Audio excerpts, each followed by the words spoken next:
Carolina Rizzotto. Welcome back to No Ducks Given, the podcast where we talk openly and honestly about the highs and lows in life, because vulnerability is a superpower, not a weakness. On the first episode of this podcast, we talked about how moving to a new city or even a new country will absolutely change your life forever. And this week, I actually had this big realization that I think I've finally fully adapted to New York City. I moved here a little bit over a year ago from LA, and I finally feel like I'm home. And I actually realized that I think New York City might be the place where I settle down long term, which is something I've never felt before in my whole life.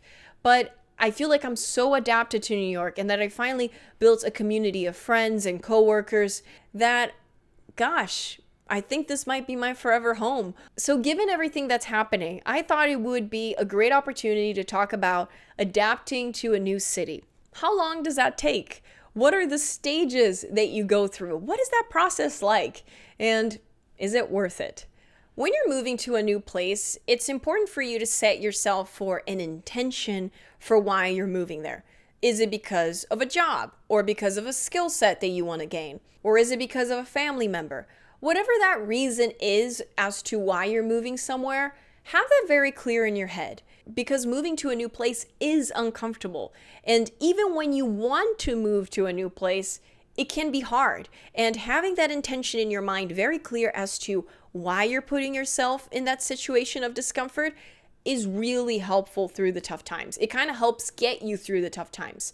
And I talk a little bit about this on my first episode about how when I moved to LA, even though for a long time I was feeling very miserable, I was going through depression, I had a really specific vision as to why I was putting myself through that. And it was because I was an ambitious person looking to improve my professional skills, become better as a creator, and I also just wanted to become stronger and to be able to live anywhere in the world and have that flexibility. So these are things that I feel like I accomplished during my time in LA. And that's why when I felt like that mission had been accomplished and that I had achieved those things, I felt ready to leave and start something fresh. I'll start by sharing here my intention moving to New York City. I wanted to live in New York because it's my favorite city in the world. It has so much immigrant culture, which I'm passionate about meeting and connecting with people. And I feel like I get a massive amount of diversity of cultures and personal backgrounds here. So that's what really interests me. And all of these things, they inspire me as a creator. So being in this environment makes me more motivated to create content. And I also absolutely love the hustle culture they have in New York City. People are out here and they're going for it, and it's extremely motivating to be in a place like this. The first stage of moving to a new place is all about excitement. You get to start a fresh new life. You get to build a new reputation, meet new people, have new experiences, just completely start from scratch.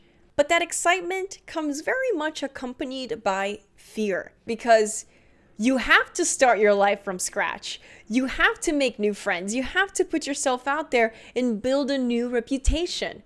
So the things that scare you and the things that excite you, they're like walking hand in hand. If you're doing something that kind of scares you, it probably means you're doing something meaningful. I was like so excited to move to New York last year. I mean, I was like counting the freaking days. I just couldn't wait. I remember that my last few weeks before moving to New York, they were over the holidays, and I was just so anxious because everything was just about the move and I wasn't doing a lot of work. So my mind was constantly just on being in New York and imagining myself there and wanting to start my new life. But I remember that as soon as I got here and I was feeling scared, I just didn't know where even to start. I mean, how do you begin? This takes us to stage 2, which is basically rebuilding. I think it's important for you to start off by establishing a place where you feel safe. I started off by decorating my apartment, and I have a roommate, so the living room space is a common living space, so I don't put too much stuff there, but I made sure that I made my room mine. I was like, what are the things that are gonna make me feel at home? I got a new bed, a new desk, and a dresser, but I brought a couple of things from LA that made me feel at home, which were like my old car plate, a little painting that I had of my favorite tea from Brazil, a little surfboard that I have that my sister has the same. I got myself a little projector to leave in my room. So if I didn't want to be in the common living space with my roommate and I wanted to have a little bit of privacy, I would have the option of watching TV from my room. So basically anything I could do to make my room home and make it a place where I can feel safe, calm down, and reset my energy to start a new day, I did. And your home is very much an extension of who you are, and how you treat your home space is kind of like a metaphor of how you take care of yourself. And I feel like now actually is the first time that I feel like my room is sort of finished and really feels like me and feels lived in. And I've been here for just a little bit over a year. So this is also to say that your home doesn't have to be perfect and feel homey right away. You're also just going to have to live in it for it to feel homey for a little while. And then you're going to get more accustomed to the space and things are going to find their place appropriately. Another part that's important is like getting to know your neighborhood. So walk around, discover what are the local supermarkets, the places where you can get produce. I mean, maybe there's a weekly market that's nearby where you can get fresh produce. Start doing some research on gyms or workout locations near you where you can start incorporating, a workout into your routine. Find your local park and a place maybe where you can go on a stroll or go sit on a bench and journal. Find that sense of community for yourself. I have my local liquor shop in my neighborhood where I know I'm going to have a nice little interaction. It really improves my mood because it makes me also just feel like a part of something. I think a big part of the adaptation process is also just trying new things and new hobbies and activities. But going outside of your neighborhood is also important, and finding a community outside of your work and of the people you already know as well.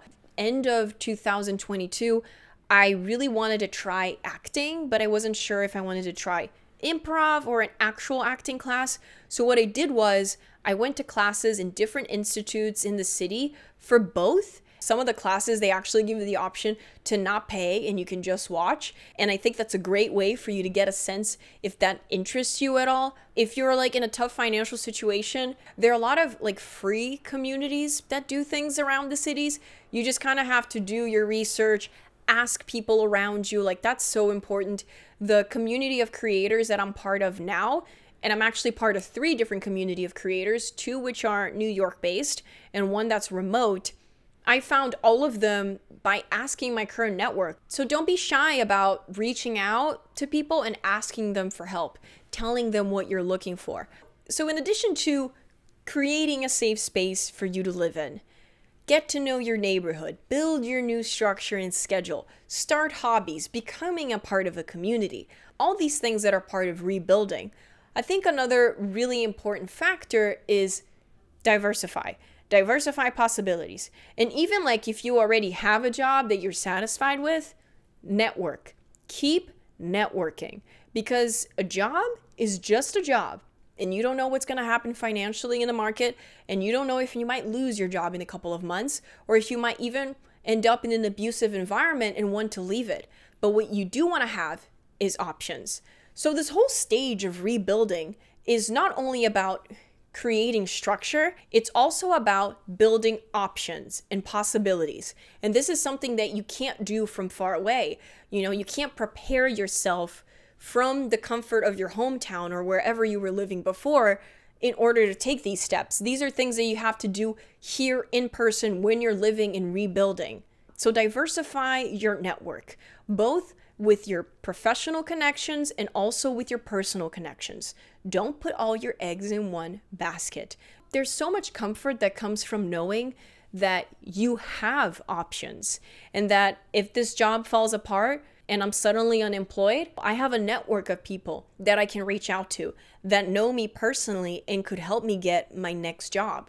Or here's a more extreme situation. Let's say you move to a new city with your significant other and you're putting all of that emotional dependency and weight on that person because you're having trouble making friends. All your emotional needs were being fed by this one person. Imagine if something happens in that relationship and you break up. Go meet other people. Go build your own social network, something that's yours, that's untouchable. That is how you rebuild. That is how you create comfort in discomfort. This all takes us to stage 3, which is investment. I think that's like about 6 months in, when you kind of know the new place that you live in, you've explored the city, you've tried new things, you're connecting with people.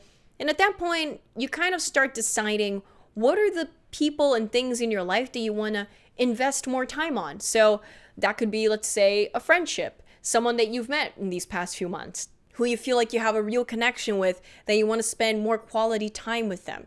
To me, that was my friend Lucrezia. We are neighbors now, and we live like a 10-minute walk away from each other, which is absolutely amazing. So she's someone that I was like, I have a lot in common with. I feel like this person makes me better, and we really, really care for each other. So she's someone that I very intentionally decided to spend time with. In the meantime, there were also some people that I had been hanging out with that year that I felt like were giving me more of the same over and over again. They were going a lot to clubs. It's just not something I'm really into.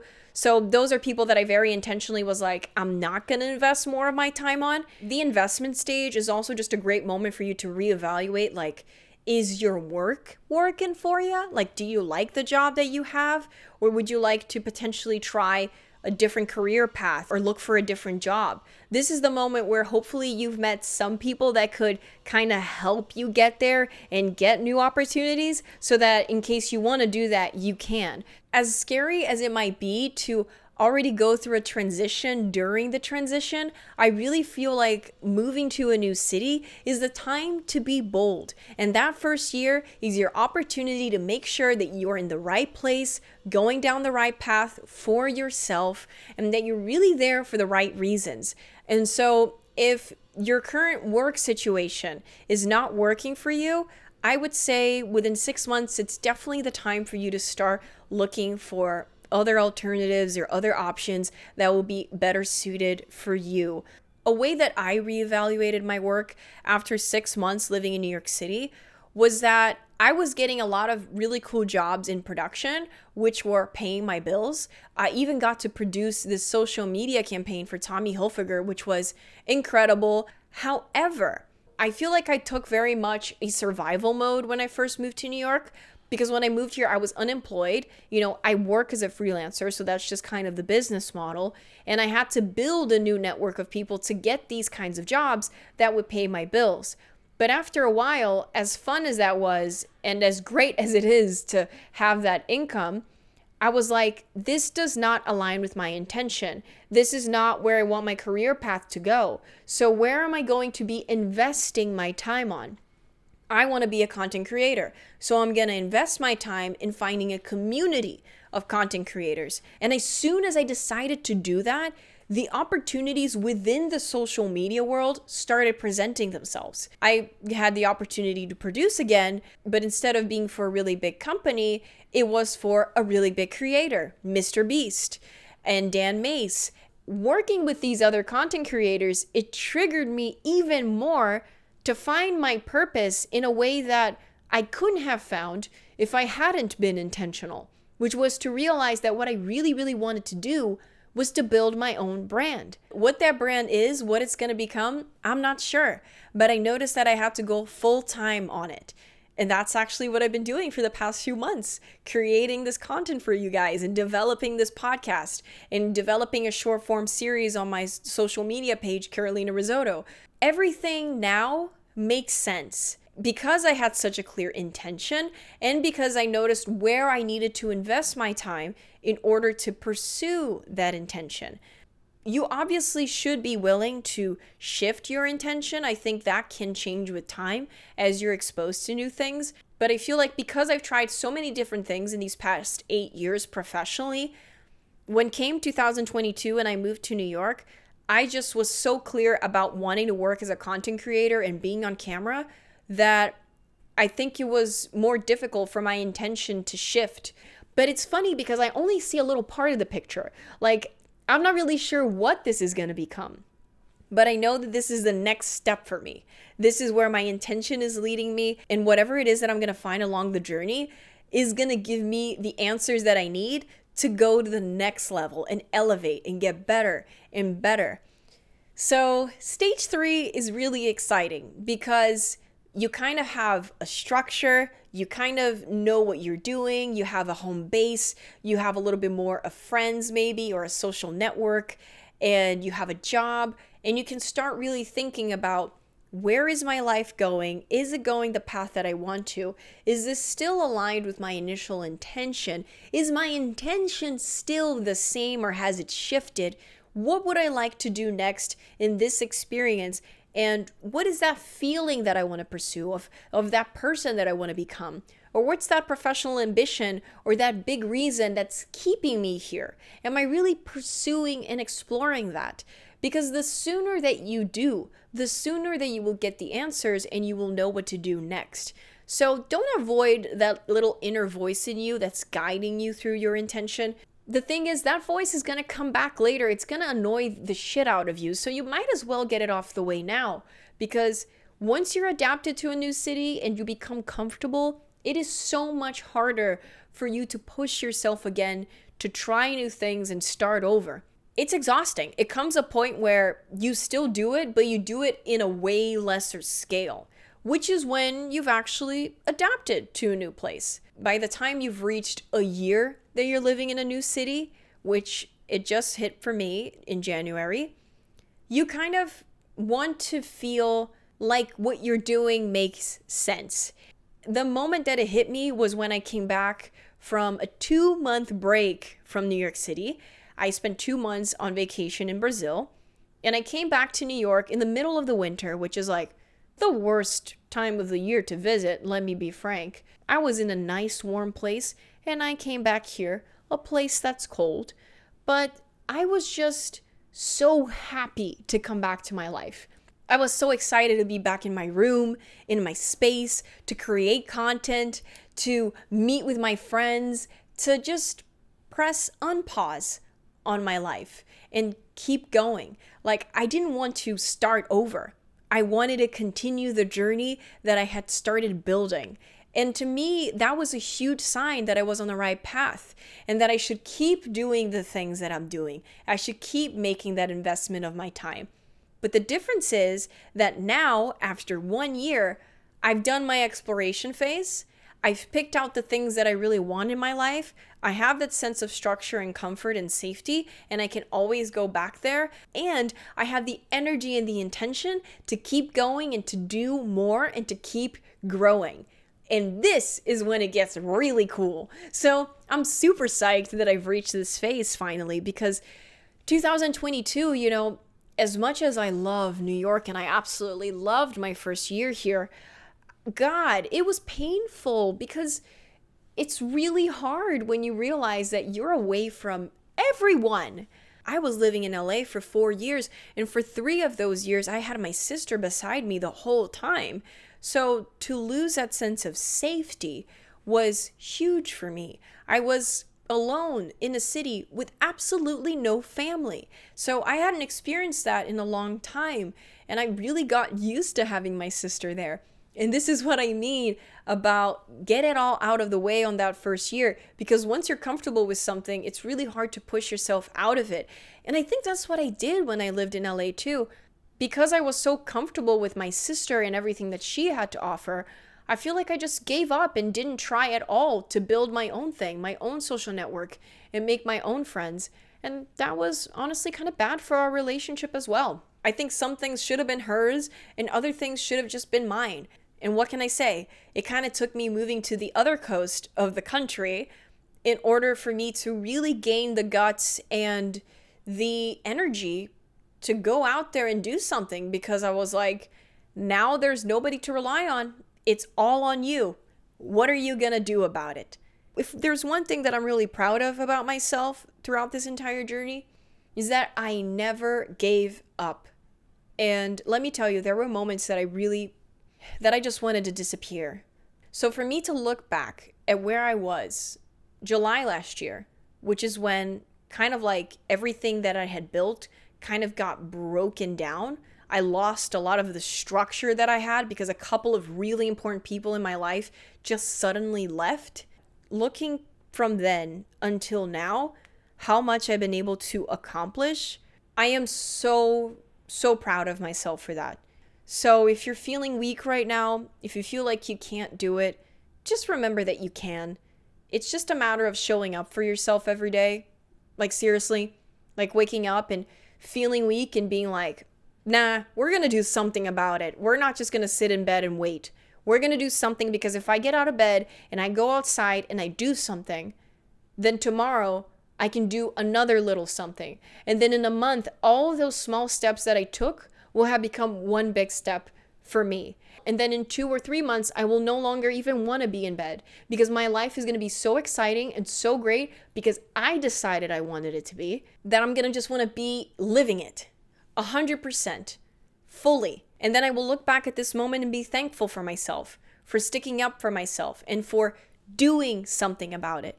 Now, the final thing that I want to say is, after a year, if you feel like the place that you're living is just not working for you and it doesn't align with your goals and it's just not helping you thrive, even though you've tried everything you could, and that's why make sure you try so that you don't waste that time not trying. If you feel like this experience is just not serving you anymore after a year, then leave. You can always change your mind. You don't have to be in the situation you're in if you don't want to. It's your choice, So if you want to go back to where you were living before, if you want to move to a different city or explore a different opportunity, that's totally fair, because you at least tried. You put yourself out there. You went there with an intention, and whatever you were trying to achieve, whatever you were trying to learn, you did, or you discovered that you can't really learn it there and that's not the right path for you. It is totally fair to leave. To leave a new city that you moved into, or to leave a job or any situation in your life, it is not to fail. If you showed up, you did your best, and you tried, that is all you can do. Which is why I don't really believe so much in failure. If you're doing your best, how could you fail? All you're going to do is learn, and then next time you will apply that lesson and do it better. So if you feel like you need to leave, just leave, and leave for yourself. And don't feel like you need to find an excuse or justify yourself to people. You don't. If you feel like you need to go, you go. Don't stay there for other people. That is only going to create resentment, and it's going to hold you back from who you need to become. Even when you move to a place that you really want to, and even when you make decisions when you're super intentional, it's still going to be hard. You can't avoid challenges. They're going to come your way no matter what decision you make. So why not make a decision for yourself and be bold and choose something that you really want to do?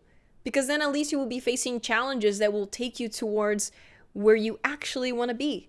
So don't settle, and don't make decisions based on fear, because that's not going to help you grow or get anywhere closer to where you're meant to be. Take a leap of faith, be brave, go move to a new city if that's what you want to do, or just start over in the city that you currently are right now. It's the fact that we have so much power and influence over our lives that's so exciting and also so scary, because it takes the responsibility of what's happening around you and it brings it back to you. Go do something exciting today. I challenge you. You, right there. I'm enjoying this pointing thing. I like pointing at my audience. I'm going to start doing that. You, buddy. Send this episode to someone in your life who needs to be a little bolder. I think it's going to help them. Also, remember to rate this podcast. This helps a lot with visibility and to make sure that we keep growing together. I really hope that this episode helped you get a little bit of an understanding of the stages of moving to a new city. Go check us out on social media at No Ducks Given Podcast. We are on all platforms. All the information is on the description of the podcast. I'm Carolina Rizzotto, and this was No Ducks Given. Quack.